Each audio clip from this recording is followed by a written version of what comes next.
أنعمت عليهم غير المغضوب عليهم ولا الضالين رب اغفر لي ولوالدي وللمؤمنين آمين. Alhamdulillah, mari kita ikuti bagaimana Rasulullah Sallallahu Alaihi Wasallam dalam perjalanannya semenjak mulai lahir sampai beliau wafat.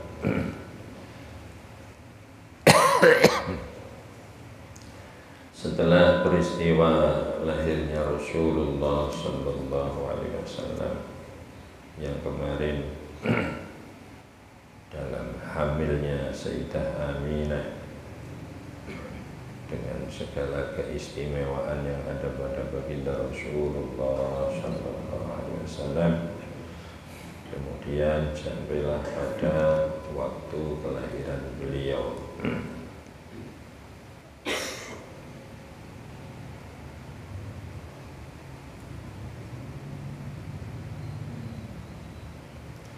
Ketika Rasulullah Sallallahu Alaihi Wasallam lahir, maka beliau dalam keadaan sujud dan jarinya, telunjuk jarinya berisyarat ke atas, ke arah langit. Ketika itu Rasulullah Sallallahu Alaihi Wasallam dilahirkan sudah dalam keadaan khitan dan matanya seolah-olah sudah ada celahnya, makhtunan mukahhalan madhunan, dan rambutnya sudah basa Jawane kinclong kaya bar dimenyai. Itu kehebatan Rasulullah Sallallahu Alaihi Wasallam. Maka ada orang yang tidak paham Rasulullah menganggap Rasulullah itu ya rebes, ileren, saking gobloknya, diukur dengan dirinya sendiri. Mengukur Rasulullah kok diukur dengan dirinya sendiri. Bahkan sempat ngomong seandainya ada pohon jambu ya nyolong jambu barang. Kira bayine kowe. Rasulullah baru tidur itu sudah seperti orang selesai tata-tata. Tata-tata itu apa? Berhias. Rasulullah bangun tidur itu sudah seperti orang baru selesai berhias. Jadi jangan disamakan dengan diri kita. Dari gigi beliau bersinar, keluar sinar. Sampai sinar itu menembus jadi gedung-gedung yang ada di Basra, di Syam, itu sampai bisa dilihat dari Makkah. Bisa kita bayangkan. Jadi di saat kelahiran Rasulullah itu ada sinar yang memancar adha bihil ufuq. Jadi dunia ini terterangi semua. Itu sebuah isyarat bahwa nanti syariat yang dibawa Rasulullah Sallallahu Alaihi Wasallam akan sampai ke seluruh penjuru dunia.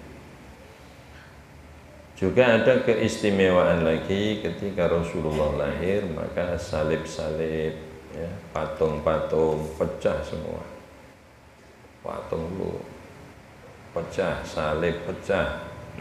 Ini juga sebuah isyarat bahwa nanti syariat yang dibawa Rasulullah Sallallahu Alaihi Wasallam akan sampai ke tempat-tempat di mana orang-orang itu menyembah patung, orang-orang itu menyembah Tuhan selain Allah, yang katanya ada 3 Tuhannya, Tuhan Bapak, Tuhan Ibu, Tuhan Anak.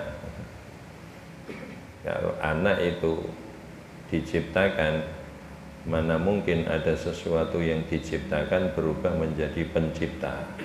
Tidak mungkin, karena Tuhan itu pencipta, makhluk diciptakan.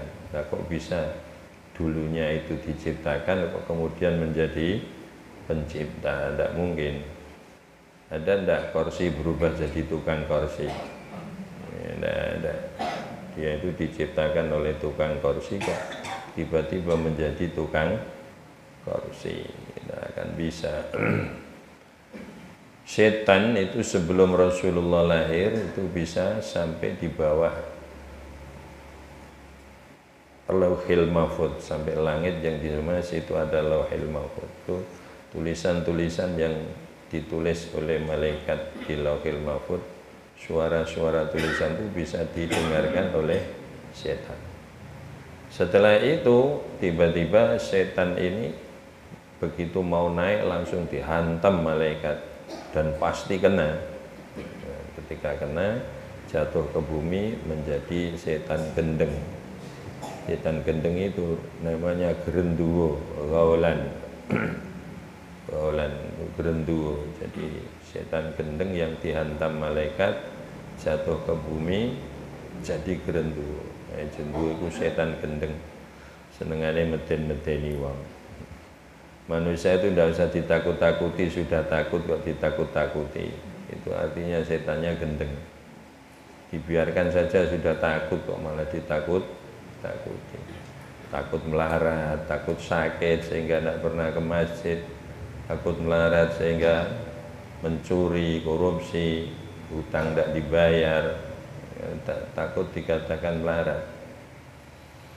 Maka setelah Rasulullah lahir, semua setan yang mau naik ke atas pasti dihantam oleh malaikat dan pasti kena.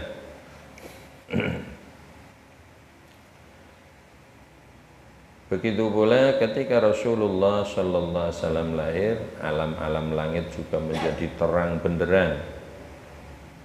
Api yang berada di Persia yang tidak pernah padam menjadi padam seketika. Jadi gedung-gedung kaisar-kaisar Romawi hancur ya, karena mengagungkan kelahiran Nabi Muhammad Sallallahu Alaihi Wasallam.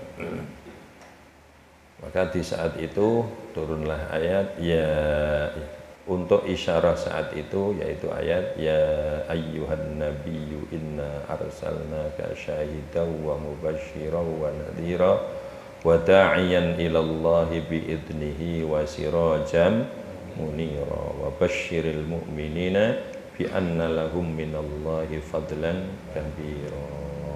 Itu isyarah hancurnya berhala-berhala, pecahnya salib-salib. Itu diisyarai ayat ya ayyuhan nabiyyu inna arsalnaka. Ketahuilah wahai seorang nabi, yaitu Rasulullah SAW, sungguh aku akan mengutusmu sebagai saksi. Kenapa sebagai saksi? Ya, walaupun Rasulullah lahir di akhir, tapi besok menjadi saksi untuk Nabi Adam, untuk Nabi Ibrahim, untuk Nabi Nuh, untuk Nabi Isa. Kok bisa Rasulullah sebagai saksi? Karena di Al-Quran disebutkan semuanya. Jadi orang-orang kafir yang ingkar pada Nabi Adam, ingkar pada Nabi Nuh, ingkar pada Nabi Ibrahim, semua akan disaksikan oleh baginda Nabi Muhammad Sallallahu Alaihi Wasallam. Karena semua di Al-Quran ada. Dan umatnya Rasulullah pun jadi saksi. Wa mubasyiran, yang datang memberi berita gembira, wa nadhiran, juga yang datang membawa dawuh-dawuh yang menakutkan. Meden-medeni. Karena tugas Rasul adalah memberi berita gembira pada orang yang takwa, menakut-nakuti tentang siksa yang tidak pernah dibayangkan sakitnya terhadap orang-orang yang tidak takwa kepada Allah atau ingkar kepada Allah. Wa da'iyan ilallahi biidnihi wa sirajan munira.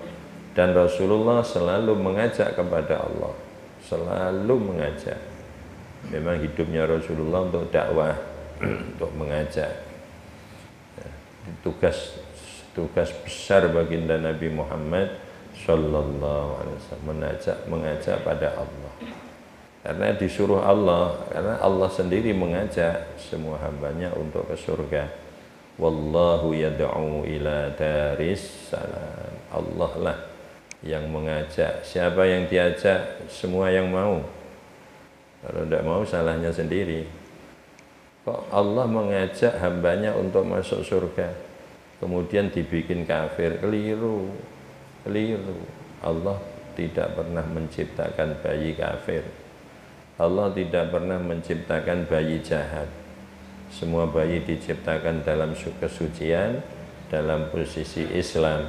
Ya, maka diajak. Tapi karena dihancurkan oleh kedua orang tuanya, dibantai oleh orang tuanya, maka anak-anak itu menjadi kafir, menjadi jahat. Itu kesalahan pertama adalah kedua orang tuanya. Kalau Allah menciptakan bayi kafir kok diajak, ya lucu. Digawe kafir kok dijak, ya lucu toh. Sampean menciptakan kursi kok diajak berjalan, ya lucu. Kursi digawe ra iso mlaku kok berjalan, tidak mungkin toh. Tapi Allah tidak pernah menciptakan bayi kafir. Allah tidak pernah menciptakan bayi jahat. Maka tetap diajak karena dulunya sudah pernah baik, lahir perecet Islam. Karena kejahatan orang tua menjadikan anak ini tidak kenal Allah. Dan setelah anak ini dewasa, dia tidak mau mencari informasi, gelundung saja, padahal dikasih akal. Dan ada rusul, maka kalau tidak ada rusul juga Allah tidak akan mengajak. Maka bagi orang-orang yang tidak pernah kedatangan dakwah risalah sama sekali, besok juga tidak ada hukuman. Jadi orang yang sejak lahir terus berada di alas, sama sekali tidak mendengar informasi apa-apa, taunya dia itu ya temannya kera itu, temannya babi yang di alas itu, tidak kenal apa-apa, itu besok juga tidak dihisab, karena belum pernah dengar apa-apa. Orang yang tidak kedatangan dakwah Rasul, maka juga tidak akan dipermasalahkan. Jadi kalau ada manusia jahat, kalau ada manusia kafir, itu kesalahan di diri manusia sendiri. Allah isyarah, innallah wa ma zalamahumullahu walakin kanu anfusahum yazlimun. Itu isyarah dari Allah. Isyarah dari Rasulullah kemarin sudah saya sampaikan, kullu mauludin yuladu alal fitrah. Itu sudah jelas semuanya. Dan juga Rasulullah sebagai wasiro jam muniro, lampu yang selalu menerangi. Jadi Rasulullahnya terang dan menerangi. Terkadang kita kan enggak, kita kepingin menerangi orang lain sementara diri kita peteng sendiri, gelap sendiri. Ya. Wa basyiril mu'minina bi anna lahum minallahi fadlan kabira. Muhammad, berikan berita gembira terhadap semua orang mukmin bahwa mereka semua dikasih langsung dari Allah keistimewaan yang sangat besar. Apa itu fadlan kabira? Yaitu wujudnya Nabi Muhammad sallallahu alaihi wasallam. Masya Allah, itu diisyarai dalam mulut dan Jawa. Falakam lahu min ayatin masyuratin, falakam lahu min ayatin masyuratin nasul kita biha dan masyhura hamidat lahu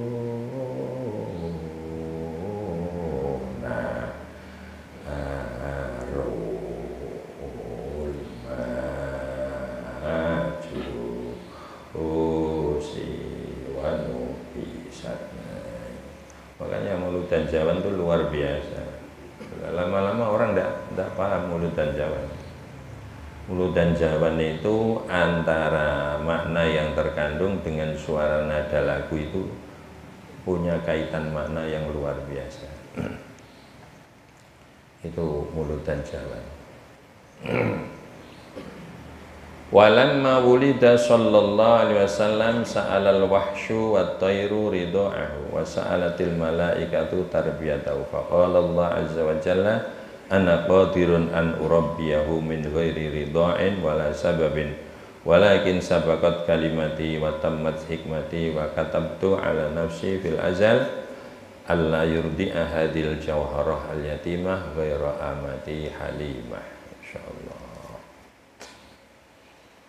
Ketika Rasulullah dilahirkan, ada apa peristiwa apa? Ini hadis ini, semua hadis. Maka orang yang tidak mau baca berjanji, padahal itu hadis-hadis dari Rasulullah, itu akhirnya tidak paham tentang Rasulullah. Banyak orang yang kelewatan mengetahui sifat-sifat Rasulullah gara-gara tidak mau baca berjanji, tidak mau baca riba, tidak mau baca Syaraful Anam. Ketika Rasulullah dilahirkan, hewan-hewan buas matur, ya Allah biar kami yang merawat Muhammad. Bayangkan, padahal orang bakal iso, tapi semangatnya luar biasa. Kula jenengan wis iso ora semangat, paras ora ring masjid ya iso lira semangat. Padahal kewan tidak akan mampu merawat bayi, tapi punya semangat untuk ingin merawat baginda Rasulullah Sallallahu Alaihi Wasallam. Burung-burung datang, ya Allah biar kami yang merawat Muhammad. Sampai malaikat, ya Allah biar kami para malaikat yang merawat Muhammad. Apa jawab Allah? Ana qadirun an urabbiyahu min ghairi ridha'in wala sababin. Dah, saya juga mampu merawat Muhammad tanpa harus ada orang yang menyusui, tanpa harus memakai sabab. Jadi kalau Allah ingin Rasulullah besar dalam waktu 1 hari menjadi dewasa, Allah mampu.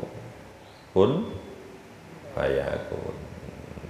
Tapi sudah menjadi keputusanku di zaman azali bahwa hikmah yang akan diterima oleh umat ini, yaitu nanti saya tidak ridho kecuali untuk dirawat oleh Halimah Sa'diyah. Masya Allah, sangat luar biasa. Yang paling menggetarkan dunia malakut, alam malaikat, ketika Sayyid Abdullah wafat, usia Rasulullah dalam kandungan baru berapa? 2 bulan ya. Walamma tamma min hamli syahroni, walamma tamma min hamli syahroni ala masyhuril aqwalil marwiyah tuwfiya bil madinatil munawwarati abuhu Abdullah. Itu sebelum lahir itu. Jadi masih di kandungan Ibu Aminah, Sayyid Abdullah wafat, Rasulullah dalam kandungan usia 2 bulan. Tidak ada malaikat yang tidak nangis. Nangis semua. Menangisi siapa? Menangisi baginda Rasulullah Sallallahu Alaihi Wasallam. Dan matur, ya Allah, ini kan calon ayahnya pemimpin dunia akhirat. Kenapa harus wafat sebelum dia lahir? Siapa nanti yang merawat Muhammad? Masya Allah. Malaikat loh itu nangis. Apa jawab Allah?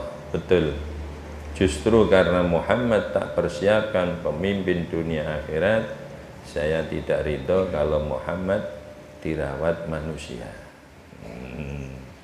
Akan saya rawat sendiri. Karena manusia merawat banyak kesalahan, maka anak pun akan punya kesalahan. Rata-rata kita punya sifat jelek itu warisan dari siapa? Dari bapak ibu kan? Sampean pernah ngapusi wong? Pernah? Lah kok bisa, dari mana itu ilmu ngapusi? Wong lahir ndak tahu apa-apa kok tiba-tiba ngapusi. Karena sering dihapusi bapaknya, sering dihapusi ibunya. Wis genah leng masak pedes, ora pedes. Dihapusi. Sesuk doyan pedes, bareng doyan pedes ngentekno sambel diseneni nek. Wong tuwa kok saenake dhewe. Karena kita sering menyalahkan anak, lama-lama anak ini nanti menyalahkan adiknya. Karena kita sering menipu anak, lama-lama anak ini menipu adiknya. Lebih besar menipu temannya, besar lagi menipu bapak ibunya sendiri. Ayo kena batunya kamu. Dulu kamu ajari menipu, sekarang kamu ditipu. Jangan marah. Maka tidak aneh kalau jadi pejabat menipu rakyat karena itu ilmu warisan. Tapi kenapa Rasulullah tidak pernah menipu orang? Tidak ada yang ngajari nipu. Kenapa Rasulullah tidak bisa dendam? Tidak ada yang marahi dendam, mengajari dendam. Kenapa Rasulullah tidak pernah jahat? Tidak pernah melihat kejahatan. Tidak pernah terlintas di dalam hati Rasulullah sifat-sifat jelek, karena tidak ada yang mengajari. Tapi kalau kita, orang tua kita sering berbuat salah, maka kita ikut. Jangankan kita sudah paham, kita berada di dalam kandungan itu, kalau orang tua jahat itu nyetrum ke anaknya. Ini wong Jawa yang gaya apik, kesawanan, sawanan Pak Ane. Anak mesti nomor loro ku bejinjatan. Dek kok pas mateng bojo latihan pencak ku apa. Anak emplutak-plutik. Dikira ndak nyetrum itu. Nyetrum ke anaknya. Orang yang sering miso walaupun anaknya masih dalam kandungan, itu tiba-tiba itu besar juga ikut miso. Dari mana dia bisa miso? Karena mendengar dari telinganya ketika masih di kandungan. Kenapa Rasulullah pernah jahat? Karena tidak ada yang mengajari jahat sama sekali. Maka di situ ketika malaikat semua nangis, apa jawab Allah? Saya tidak ridho kalau kekasihku dirawat manusia, karena manusia sering salah. Al-insan mahallul khata' wan nisyan. Manusia adalah tempat salah dan tempat lupa. Terus apalagi hadis yang lain, kullu bani Adam khata'un. Semua anak Adam adalah tukang salah.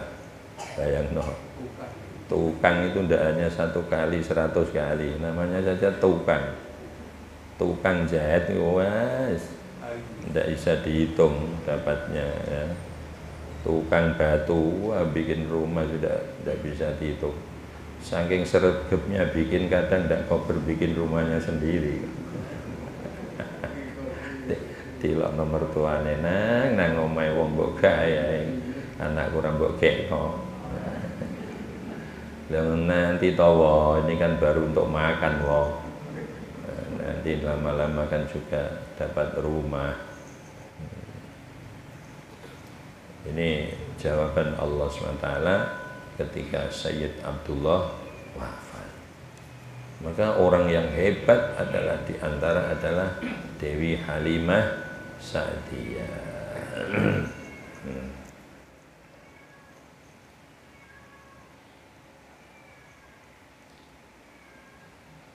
Qala ahlu siyar radhiyallahu anhum wa kana ahlu Makkah min adatim ayakhruju bil atfal ilal maradi.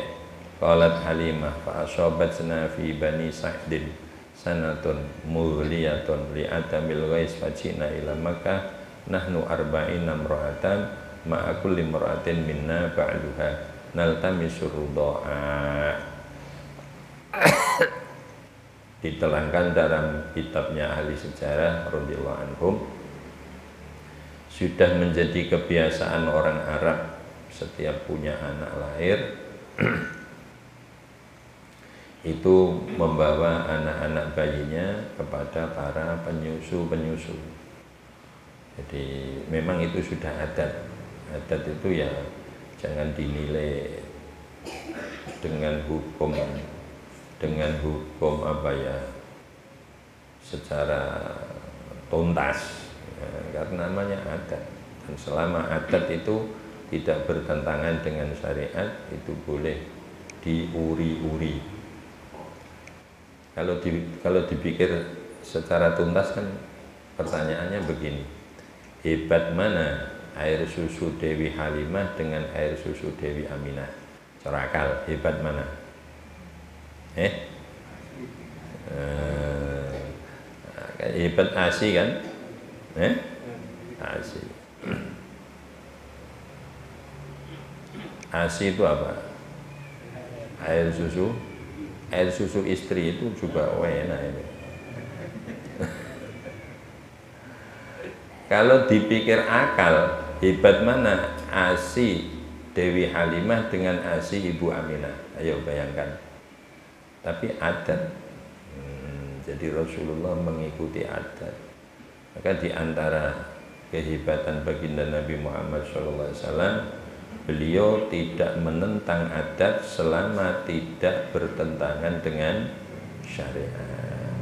Maka dinyanyikan Habib Rizik yang bikinnya, sesuai adat yang ada disusui Halimah. Itu yang dinyanyikan sama Habib Syekh. Kalau Halimah datang sampai sini, disusui Halimah. Kemudian kebetulan Halimah datang sholawatan. Itu karena menguri-uri adat yang tidak bertentangan dengan syariat. Ada hikmah apa kira-kira? Kira-kira ada hikmah apa? Harus ada hikmah yang lebih besar daripada meninggalkan ASI sendiri, ibu sendiri. Kok sehingga disusui Halimah itu ada apa? Allah ingin menunjukkan irhasnya baginda Nabi Muhammad SAW. Apa? Di saat Halimah datang ke Makkah, tidak ada orang Makkah yang peduli untuk menitipkan anaknya kepada Halimah karena orangnya fakir. Datangnya saja pakai onta, ontanya paling kurus. Ini kalau anakku disusui Halimah bisa-bisa kering, ini kurang gizi ini. Akhirnya ditolak, semua nolak. Kenapa semua nolak? Karena sudah dipersiapkan oleh Allah khusus untuk baginda Nabi Muhammad SAW. Apa yang terjadi? Begitu Rasulullah dipondong oleh Halimah, dinaikkan onta yang kurus itu bisa ngejar onta yang gemuk-gemuk. Karena ada Rasulullah yang menunggangi, dan onta itu bangga sekali. Onta itu koyok-koyok punya pikiran. Maka setiap onta, rombongan onta dulu ketika masih banyak onta itu, ketika datang ke Makkah, ke Madinah, itu begitu melihat Qubbatul Khadra, langsung onta ini semangatnya luar biasa karena mau ketemu baginda Nabi Muhammad sallallahu alaihi wasallam. Alam taroha wa qad madat khutaha. Terus napa? Wazalat mim madamiha sahaib. Apa kamu tidak melihat onta-onta ketika sudah melihat Madinah, dia jangkahnya kemudian diperpanjang karena kerinduan sudah datang akan ketemu makam baginda Nabi Muhammad sallallahu alaihi wasallam. Itu onta itu menangis mau ketemu Rasulullah. Alam taroha wa qad maddat khutaha wa zalat min madamiha sahaib. Sampai loh-loh onta itu mengalir seperti hujan. Ketika sudah melihat apa? Makam Rasulullah, Qubbatul Khadra, kubah hijau. Itu onta loh. Mau datang ke Madinah itu bangganya luar biasa. Tadinya jalannya kelenu, begitu melihat Qubbatul Khadra, langsung larinya dicepatkan, saya mau ketemu kekasihku. Padahal Rasulullah sudah wafat, sudah di Makbarah. Tapi onta itu merasa bahagia sampai kakinya kalau sudah melihat Qubbatul Khadra itu jalannya dilebarkan biar cepat sampai sambil menangis. Unta-unta itu menangis. Ya kita yang tidak paham ya, lebih cerdas untanya, lebih cerdas untanya. Itu qasidah-qasidah itu luar biasa, cuma kita ini kan tidak tahu maknanya, bahkan menganggap itu bid'ah, tidak boleh dibaca, ini dan itu, mengkultuskan manusia, tidak paham. Tidak paham, tidak mau diterangkan, ya sudah, biarkan aja, nanti juga mati-mati sendiri. Kan gitu kan, sudah. Qala ahlus siyar wallahu a'lam.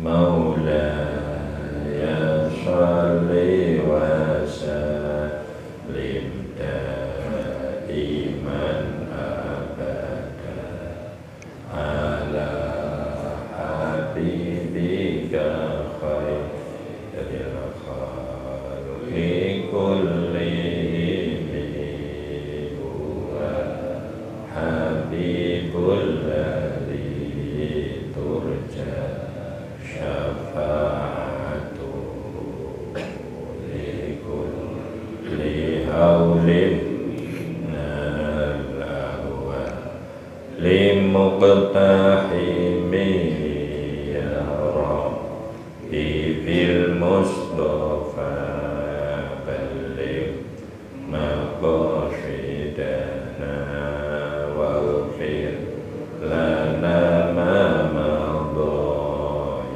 wasi'al karami. Subhanallah wa bihamdihi, subhanakallahumma bihamdika, asyhadu an la ilaha illa anta, astaghfiruka wa atubu ilaik. Allahumma sholli ala Muhammad.